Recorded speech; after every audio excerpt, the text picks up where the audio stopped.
And let's just jump right into the first story. And this is going to be just a kind of a segue into what I perceive as like ultimate Trump derangement syndrome. So it's actually very simple. Here's the story from The Hill. Trump nominated a second time for Nobel Peace Prize. Look, it's got 25,594 shares. This is incredible.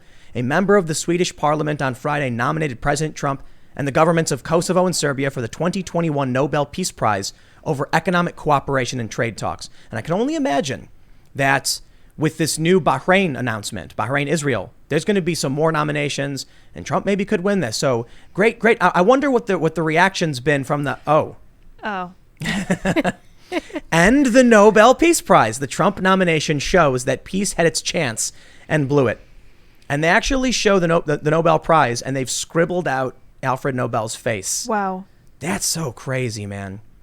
So, Kim. Yes. I'm sure you've heard a little bit about these historic agreements, and it just, to me, I could personally go on for a million years about foreign policy, because that's like one of the most important things to me. It's one of the reasons why I actually am now. I've been more supportive of Trump. He's pulling our troops out of the Middle East. Yeah. But I think, the first question I have is, you're obviously a big fan of Trump. Huge fan. Yes, I am. Big supporter. You want to? I don't even know where to begin with this. This is like the ultimate Trump derangement syndrome. Yes. To call for ending the Nobel Peace Prize simply because Trump's been nominated for doing something good. Right. Well, obviously, right now, like you said, it's TDS, but at the same time, here we are coming up on elections, right? And the last thing they want is a good story to come out about Trump. Wow. This is like them trying to abolish the electoral college, right? Yeah. I mean, it's just like whatever they can do to make sure he doesn't look good, they're going to try to push it out. But, this is what I love about President Trump. These are the things that he talked about that he was going to accomplish. And so here you have all these countries actually acknowledging how great he is with the trade war, and they can't handle it. They can't handle it. They will not allow this week has been insane in terms of dropping bombs to just smear and drag Trump at a time when these deals are coming out. I'm looking at the news and I'm like, is Trump's campaign strategy to do good things as president, and the Democrats' campaign strategy is to just keep complaining about Trump? That's exactly what it looks like. Yeah. Exactly what it looks like. And, not to talk about myself and my race, but of course, my opponent does the same thing. He talks about President Trump. He talks about me, but he has no platform. This is like what Democrats do, and it's unfortunate because I don't know how they still have people that vote for them. That scares me. If you're talking about, just how racist America is and how you want it to change, how do you then vote for the party with no platform to change it? I don't get it. I've looked at a bit of what, like, say, Biden wants, and I've looked at a lot of what many Democrats offer. And some of them seem to be, there's a lot of Democrats who have, obviously like middle of the roads, approvable opinions. But then you'll see things in the media like this, but you'll also see a good example for Joe Biden, in my opinion, when he was asked if he was for reallocating funds away from the police, he said, yes, absolutely. But then later he comes out and says, no, we want more funds to go to different police programs. And I understand there's a nuance there. Right. You can reallocate funds from some areas and then fund other areas. But it really does seem like the question being asked of him was in line with the idea of defunding the police. Right. It felt to me like he's just going to say what he has to say. Oh, yeah. That's what they're great at. That's what Kamala Harris does also. And it's sad because, again, it's just pandering, right? But the fact that people still can't see this so many years later makes no sense to me. So Joe Biden's what? Almost 50 years? Yeah, 47 years. What has he done to even match what he's talking about today? Now we hear so much how he cares about Black lives. Really? This is what really, really bothers me right now, is that Donald Trump has just nailed these peace agreements. He's being nominated for a peace prize, and Joe Biden comes from Obama's legacy of increasing wars. And I'm not here to rag on Obama. I think it's silly to be like, well, what about Obama? What about George W. Bush? What about Bill Clinton? Right. We have all these past presidents starting wars. In my opinion, I don't want to say it's a waste because I don't want to be disrespectful to the troops who need this funding for their safety and security. But I don't like the idea that we spend so much of our time and energy on these foreign conflicts. You had 8 years of an Obama-Biden administration. Where were their peace agreements with Israel and any other country? Instead, it was conflict. It was Libya. It was more wars. It was, a civil war in Yemen, drone strikes. And so anyway, I'm going to go on a tangent when it comes to foreign policy stuff. But here's the main point. Yes. People are actually going to vote for Joe Biden when he has a legacy of war, and Donald Trump is staring you in the face with these peace agreements and withdrawing our troops. Yeah. That is the crux of derangement syndrome. And I think I don't know if it's correlation or causation from the Democratic Party to the Democratic voter. Like, do you think the Democrats do things if the voter says to do it, or do you think the voters just vote for whatever the Democrat says to vote for? I think it's both. Right. So right now you see what's trendy, right? Black Lives Matter. Everyone's so upset. It's both, right? Is there an agenda behind it? Is it the DNC pushing it? I don't know, right? I'm not going to sit here and talk about conspiracy theories, but the fact that it comes up every 4 years is a little suspicious, But yeah, I think the DNC controls some of it, and then there's those who get paid to also throw some fire. So I know in Baltimore City we have a ton of nonprofits. You wouldn't know it by looking at Baltimore City that we have a ton of nonprofits to help with the vacant homes and the homelessness. You wouldn't know that, but a lot of people are getting paid a lot of money for these nonprofits, and of course they're going to continue voting for those Democrats because they're the ones giving them the grant money. So we always see where they leverage that urban struggle to get that federal funding, and they do it annually. So I think it's both sides. You are preaching to the choir, man. I used to do fundraising for nonprofits, and the last run I had as a fundraising director was for a homeless shelter that was lying to people to make money, and they were telling everyone they were at capacity and these kids are suffering, and they had nobody in their shelters because the kids didn't want to go there. It's a much deeper problem. Right. And so what I ended up seeing is they had their donors and they made a decent amount. I'm not going to act like they're the biggest nonprofit in the world, but instead of actually solving the problem, they just set up shelters and then went to people and said, oh man, all these kids, there's no space for them. How are we going to get them beds? You have to give us money. Instead of offering up mental health services or a real solution to the problem, I felt like their goal was just to perpetuate this mirage. Yeah. This fake image of what was really needed. They never did anything. Yeah. I don't want to necessarily say where it is, but of course it was a major urban, Democrat-controlled city with serious issues that they didn't care to actually deal with. And so for me, I voted for Obama in 2008, and same. Hope and change, end the wars, things like that.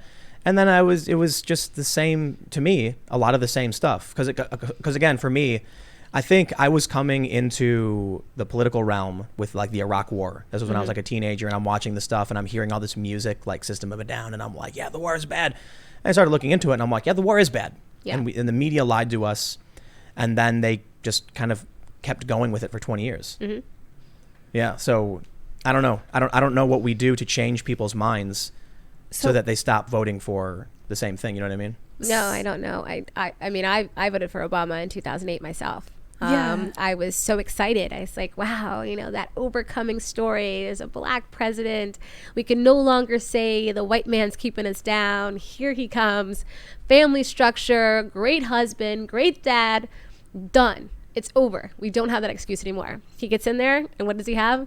A ton of excuses. And I'm like, this is not why I voted for you. Yeah. This is not. I thought hope, change. I thought all of these things were now going to be addressed.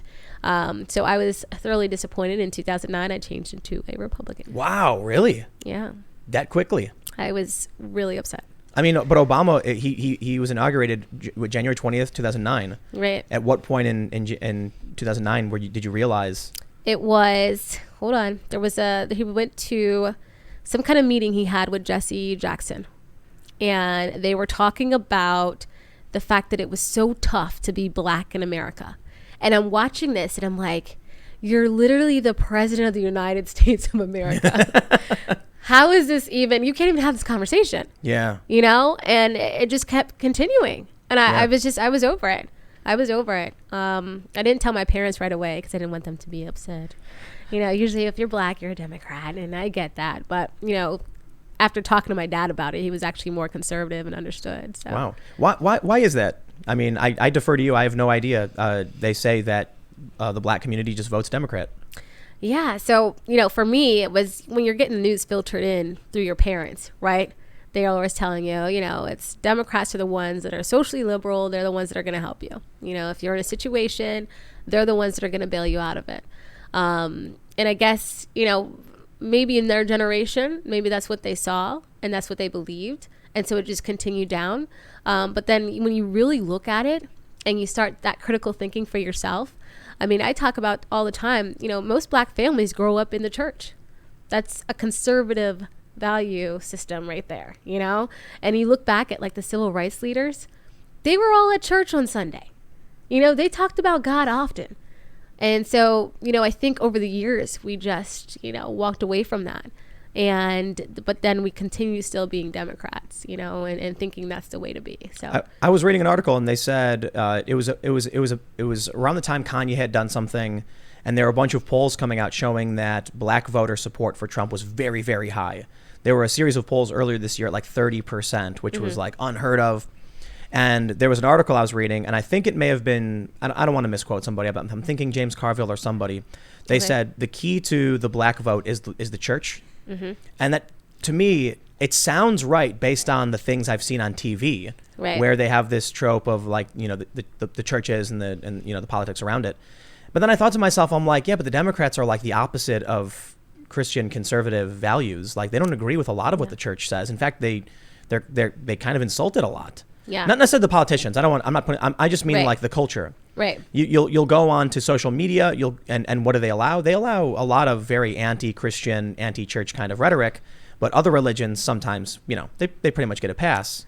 So I look at pop culture and I'm like, that doesn't make sense to me. Why is that? I think we're right on the cusp. We're right there. Like this is why we got to change things right now. It is grandma and great grandma holding on to that church lifestyle, right? You're still going to grandma's house for Sunday dinner. You might not have gone to church that day, but you're showing up for Sunday dinner, right? So I think we're at that point where it's like, what do? We got to make this decision to kind of come back and understand the importance of family values and family structure and just spending time with your family.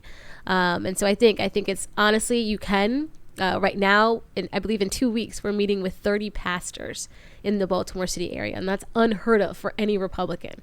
But apparently my opponent, when he was there, in his previous terms, 1987 and 1996, he went to these same pastors asking for favors, asking for their support. And he went in, didn't do anything, walked out, right? Congressman Cummings comes in, and now he's coming back and they're like, whoa, buddy, we remember you. Wow. We were the pastor at that time. And so now they're willing to talk to us. And I think if we can get to his congregations, that we can do it. My opponent, his big voting bloc was senior Black women. Wow. And they are the ones in the church. So you think they're going to vote for you instead? I'm holding out hope here, Tim. You're hoping for them. I think we can talk to them. Yeah. The fact that they're even having the conversation is blowing my mind. That's exciting. Yeah. How does it end up? I come from Chicago. You're in Baltimore. That you have decades after decades after decades of the exact same things being said. It almost feels like there's a lot of people who they vote because it's kind of like a passive thing, and they don't actually know or care. Yeah. I wonder, how do you change this?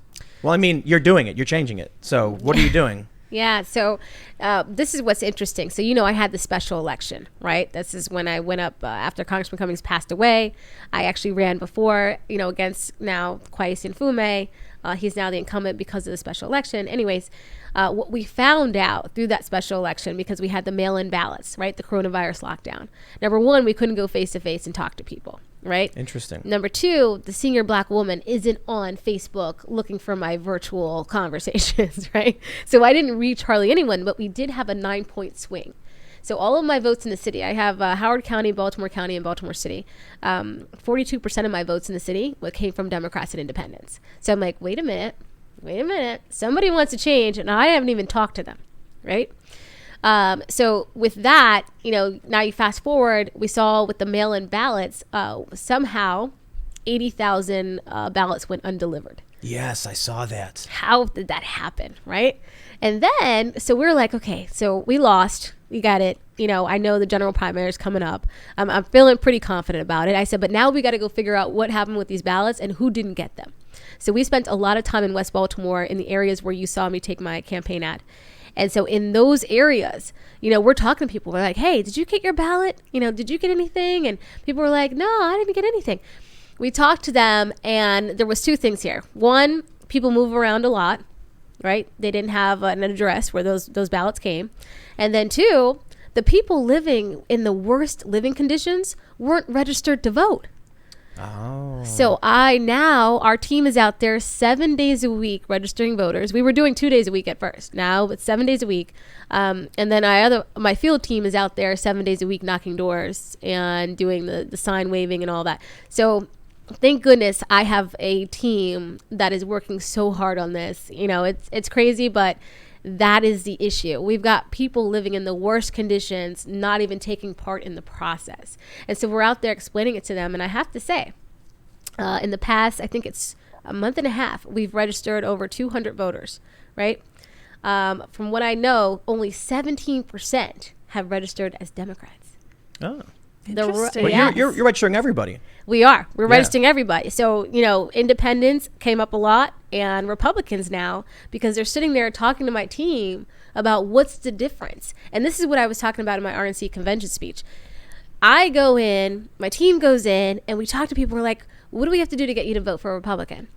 And they're like, you're the first Republican I've ever met. Hi. Wow. Hi, my name is Kim. Yeah. So cool. Yeah. That's so, exciting. it's like if we're not offering the option, I can't complain. I can't say, hey, what are you doing? I can't talk to you like that. Yeah. I have to say, I apologize. Absolutely, I am so sorry the party hasn't been out here to offer you an option. Why? I think I just ask a simple question. Yeah. Where's the GOP? so. When I said I wanted to run, I was told, and I quote, Jesus Christ could not win that race. Do not do it. We are not going to exhaust our donors on you.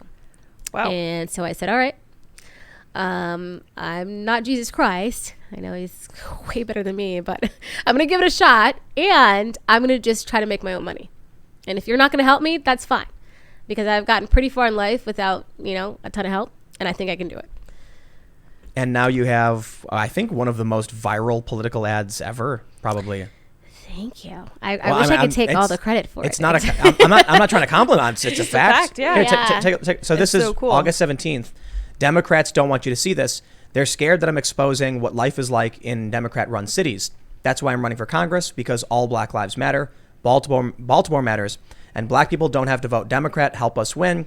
And of course, it's you walking through the streets of Baltimore. 12 million views, 162,900 retweets, 317,000 likes. That's amazing. Yes. I think you struck a chord with a lot of people, because I'll tell you what, I know I mentioned it a lot. I'm from Chicago, but I watched that and I was like, yup, I know exactly what you're talking about. And I didn't grow up in the Black community or anything like that like you did. You have a kind of different perspective in that regard, but it's the same thing I see. Yeah. I grew up in a city that it was just Democrats all day, every day, nothing else, no matter what. And then it felt like things only ever got worse for us, or we only ever got screwed over. You have people would just, it's the craziest thing. When I was told to go vote, I was told just do Democrat all the way down. I was like, who am I supposed to vote for? Just vote for all the D's. I'm like, okay. And that was me when I was like 18 or 19 or something. Wow. But that's I don't know why. I guess you brought it up earlier. This idea that if you're in trouble, the Democrats are the ones that help you out. Yeah. But maybe that's not really the solution. Maybe the solution is hard work, responsibility, Absolutely. family values. I had good parents, and so they instilled in me good work ethic and ambition, and that allowed me to succeed. And I look at a lot of other people I grew up with who did not do so well, who had this mentality of it's not your fault, it's other people's fault. Right. So then they don't actually change their circumstance. But maybe that's the goal, right? Yeah. I want to be careful about how I phrase this, but some people, maybe it's just, I should just say it, the Democrats created dependency. Yes. I say that all the time, so you can say it. Yes. Yeah. That's exactly what's happened. And what's crazy about it, I'll talk to some people, I still show up and talk to people in the streets myself. And this one guy came up to me the other day and said, you're not going to cut off my food stamps, are you? He's like, you're not going to cut off my disability, are you? And I was like, no, sir. But I just want to ask you, if you were presented with a career opportunity where even if you know, with your disability, you could do that career and you made great money and you had health benefits and dental, would you then say, you know what, I'm going to take that over what I have right now? And he said, of course. And I said, okay. So, you know, is the question then me cutting off these things or offering you something extremely an opportunity beneficial? Yeah. Yeah. And so I think people are starting to understand. And this is what I talk about on my platform all the time. It is the opportunity piece. You know, when you go in West Baltimore, there is nowhere to work. We are a food desert, as they call it, right? There's no grocery store around for miles, Whoa. but it's a city. That's weird. It is, yeah. So it's an interesting situation. You almost feel like you're not in America, especially not in 2020. I think that's actually like a really easy, I don't want to call it a policy position necessarily, but something to look for in terms of solving the problem. Creating opportunities for people who, instead of just receiving benefits, could find a way to generate revenue and help bolster their community. Yeah. But I guess is there anything specific about your district that you've seen? Is there anything specific you would call out for the representatives as to what they should have done or things that they're not doing or that you want to do? Yeah. So I tried to keep it very simple for them in the very beginning, you know, by just showing the trash piling up. I'm like, look, you know, you are getting all of this funding, right? Baltimore City, annually, $1.1 billion since 2015 when we had the riots. You're getting all this money, but for some reason, in these neighborhoods where they've got low income, they probably don't vote, they don't donate to your campaign, they're just being completely neglected. For some reason, you can't seem to pick up the trash. And this is what's interesting. You know, I haven't been in the area that long, but I talk to people and they say, you know, the trash got picked up and twice a week when I paid less in taxes. And I said, wow, so now you pay more for the trash to pile up right there down the street. You know, rats are running everywhere. Rats in the middle of the day, you know, and this is what kills me. Remember when President Trump was attacked by saying rat infested? Yep. Yeah. There was a young lady I was interviewing her. I posted the video, right? And she said, it's a rat infestation. He literally tweeted verbatim what she said. And then all of a sudden, he's attacking Baltimore. The best part is she herself was black. Yeah. But it was racist to say those things. And no, go ahead. no, I was just, you know, when everything came out, and this was in July 2019, I was in shock. I didn't say anything for 2 days. Like, I'm getting phone calls. Like, are you going to do an interview? Are you going to do it? I was in shock because I was like, nothing that's coming out is actually true. So now what? I know my voice isn't big enough. I know CNN, MSNBC, all those stations refuse to have me on, right? So I can't correct the record. Wow. Thanks for checking out this clip from the Timcast IRL podcast. We do the show live Monday through Friday at 8 p.m. So come back to check us out when we go live. Don't forget to subscribe, hit the like button, hit the notification bell, and we are also available on all podcast platforms for free if you want to listen to us there. Thanks for hanging out, and we will see you all next time.